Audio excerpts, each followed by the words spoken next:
তোমাদের সবাইকে দাদার কাস্টমার স্বাগতম জানাই। ক্লাস 9-এর প্রথম ইউনিট টেস্টের জীবনবিজ্ঞানের একটি মডেল কোশ্চেন সেট আলোচনা করব। জীবনবিজ্ঞানের মোস্ট ইম্পর্টেন্ট কোশ্চেনের সাজেশন দিয়েছি, অবশ্যই সেটা ফলো করবে। এটা কিন্তু একটা প্র্যাকটিস সেট। দেখো 1 নম্বর প্রশ্ন রয়েছে, সঠিক উত্তরটি নির্বাচন করো। 5টি প্রশ্ন, 5 নম্বর।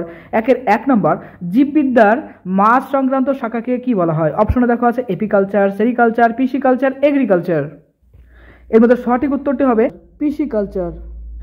দেখো মৌমাছি সংক্রান্ত গবেষণাকে বলা হয় এপিকালচার। সেরিকালচার বলতে কি? সেরিকালচার বলতে রেশম চাষ, আর পিসিকালচার বলতে মাছ চাষ, আর এগ্রিকালচার বলতে কৃষিকাজ। আচ্ছা, মনে রাখার জন্য তোমরা অবশ্যই বলবে পিসি মাছ খেতে ভালোবাসে, পিসি মাছ খেতে ভালোবাসে, পিসিকালচার বলতে মাছ চাষ। নেক্সট 2 নম্বর, কোন ভিটামিনের অভাবে রিকেট রোগ হয়? Vitamin A, vitamin B, vitamin C, vitamin D. Rickets রোগ হয় ভিটামিন ডি এর অভাবে। ভিটামিন এর অভাবে সাধারণত রাত কানা বা জেরপ্থ্যালমিয়া বা চোখ সংক্রান্ত কোনো রোগ হতে পারে। ভিটামিন বি এর অভাবে কি হতে পারে? বেরিবেরি রোগ হতে পারে। ভিটামিন সি এর অভাবে স্কারবি রোগ হতে পারে। আবার ভিটামিন ডি এর অভাবে কি হচ্ছে? ভিটামিন ডি এর অভাবে সাধারণত রিকেট রোগ হচ্ছে। ম্যাক্সিমাম ব্রিলিয়ান্ট স্টুডেন্টের প্রবলেম হলো এটা, ভিটামিন সংক্রান্ত সে সবই জানে, রাসায়নিক নাম, রোগ সবই জানে, কিন্তু সেই ভিটামিনের ব্যাপারটা অর্থাৎ গুলিয়ে ফেলে কোন ভিটামিনের অভাবে কোনটা হয়। তো সেই ব্যাপারে আমি একটি সুন্দর টিক্স ভিডিও বানিয়েছি, দেখো গল্পের মাধ্যমে সুন্দর করে ব্যাখ্যা করেছি, তুমি একবার দেখো, আশা করি সেই ভুলটা হবে না। চলো নেক্সট প্রশ্নে যাচ্ছি।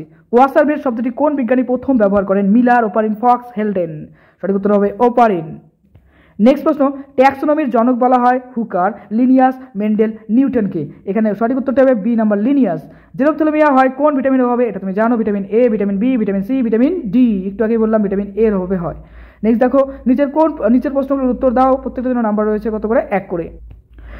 1 নম্বর, বায়োনিক্স কি? সাধারণত ইলেকট্রনিক্স এবং জীববিদ্যার মিশ্রণকে বলা হয় বায়োনিক্স, অর্থাৎ জীববিদ্যা এবং ইলেকট্রনিক্সের সমন্বয়ে গঠিত শাখার নামই হলো বায়োনিক্স। অর্থাৎ জীববিদ্যা বা বিজ্ঞানের যে শাখায় জীববিদ্যা এবং ইলেকট্রনিক্সের সমন্বয়ে গবেষণা করা হয় তাকে বলা হয় বায়োনিক্স। এই সুন্দর করে বানিয়ে লেখো। জীব বৈচিত্র্য সৃষ্টির একটি কারণ লেখো। অ্যান্সার দেখো, পরিব্যক্তি বা মিউটেশনের জন্য জীব বৈচিত্র্য সৃষ্টি হতে পারে।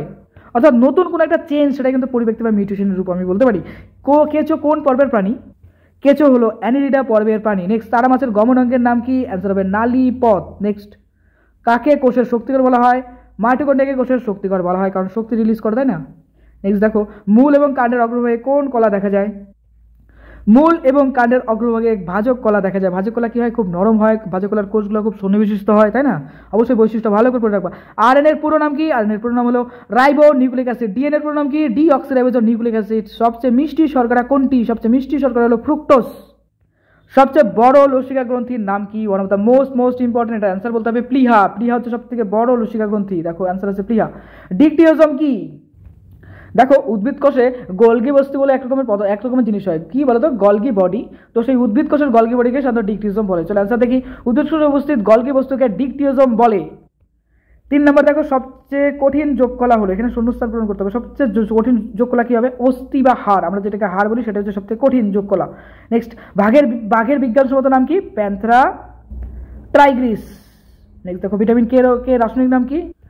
ভিটামিন কে এর রাসায়নিক নাম হলো ফাইলোকুইনন। নেক্সট প্রশ্ন, এটিপির পুরো নাম কি? Adenosine triphosphate. আর যদি বলে এডিপির পুরো নাম বলতে হবে অ্যাডিনোসিন ডাইফসফেট। টি বলতে ট্রাই, ডি বলতে ডাই, দেখো অ্যাডিনোসিন ট্রাইফসফেট। ড্যাশকে কোষের মস্তিষ্ক বলা হয়, কাকে বলা হয়? নিউক্লিয়াসকে বলা হয় কোষের মস্তিষ্ক। এই নিউক্লিয়াসের কটা পার্ট থাকে? 4টে পার্ট থাকে। বাইরের অংশকে বলা হয় নিউক্লিয় পর্দা, ভেতরের যে অংশ থাকে একটা জেলির মতো অংশ নিউক্লিয় রস, আর ঘন অংশকে বলে নিউক্লিয় ওলাস, আর একটা জালের মতো অংশ থেকে সেটা বলে নিউক্লিয় জালিকা। ক্লাস 8 পড়িয়েছিলাম, তোমাকে মনে আছে? নেক্সট দেখো, যে কোনো 2টি প্রশ্নের উত্তর দাও। প্রত্যেকটা জন্য নাম্বার রয়েছে কত? 2 করে। প্রথম প্রশ্ন, অ্যানিলিডা পর্বের প্রাণীদের 2টি শনাক্তকারী বৈশিষ্ট্য লেখো। এখানে অনেকগুলো শনাক্তকারী বৈশিষ্ট্য থাকে, আমি দুটো লিখলাম। দেখো, এদের দেহ আংটি ন্যায় খণ্ড বা মেটামিয়ার দিয়ে গঠিত। কিভাবে মনে রাখবা? অ্যানি আংটি পড়ে, অর্থাৎ অ্যানিলিডা পর্বের প্রাণীদের কি হয়? দেহ আংটির ন্যায় অর্থাৎ খণ্ড বিশিষ্ট হয়। এদের গমনাঙ্গ সিটা এবং প্যারাপোডিয়া। নেক্সট, ভাজক কলা কাকে বলে? এই কলা কোথায় পাওয়া যায়?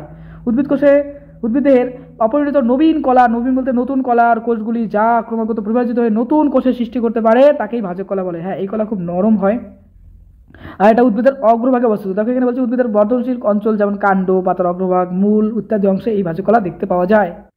চলো নেক্সট প্রশ্ন, নিউক্লিয়াসের কয়টি অংশ? প্রত্যেক প্রকারের নাম লেখো। একটু আগেই বললাম নিউক্লিয়াসের 4টি অংশ, নিউক্লিয় পর্দা, নিউক্লিওপ্লাজম, নিউক্লিওজালক, নিউক্লিওলাস। নেক্সট, যে কোনো 3টি প্রশ্নের উত্তর দাও। দেখো যে কোনো 3টি প্রশ্নের প্রত্যেকটা প্রশ্নের নাম্বার রয়েছে 5 করে। 1 নম্বর দেখো, এই নাম্বার আছে হট ডাইলিউট স্যুপ কি, বা বাংলা বলা হয় গরম তরল স্যুপ কি? One of the most important protocell কি, প্রামাণ্য দলিল সংরক্ষণ বলতে কি বোঝো। দেখো মোস্ট ইম্পর্টেন্ট প্রশ্নের একটি সাজেশন আমি দিয়েছি, জীবন বিজ্ঞানের সাজেশন, অবশ্যই সেটা ফলো করো। নেক্সট প্রশ্ন দেখো, বি নাম্বার নোটোকট কি, হুইটেকারের 5 রাজ্যের শ্রেণীবিন্যাস সম্পর্কে যা জন্য লিখো। নেক্সট দেখো ভিটামিন সি এবং ভিটামিন ই এর দুটি করে কাজ লেখো। তারপর দেখো মাইক্রো এলিমেন্ট বলতে কি বোঝো। নেক্সট জাইলেমকে কেন মৃত কলা বলা হয়, স্থায়ী কলা কাকে বলে, অবস্থান লিখো। এই ছিল জীবন বিজ্ঞানের একটি মডেল কোশ্চেন সেট। মন দিয়ে পড়াশোনা করো, সামনে পরীক্ষার সময় একদম নষ্ট করো না। দাদার কাছে অবশ্যই সাবস্ক্রাইব করে দিও। খুব ভালো থেকো।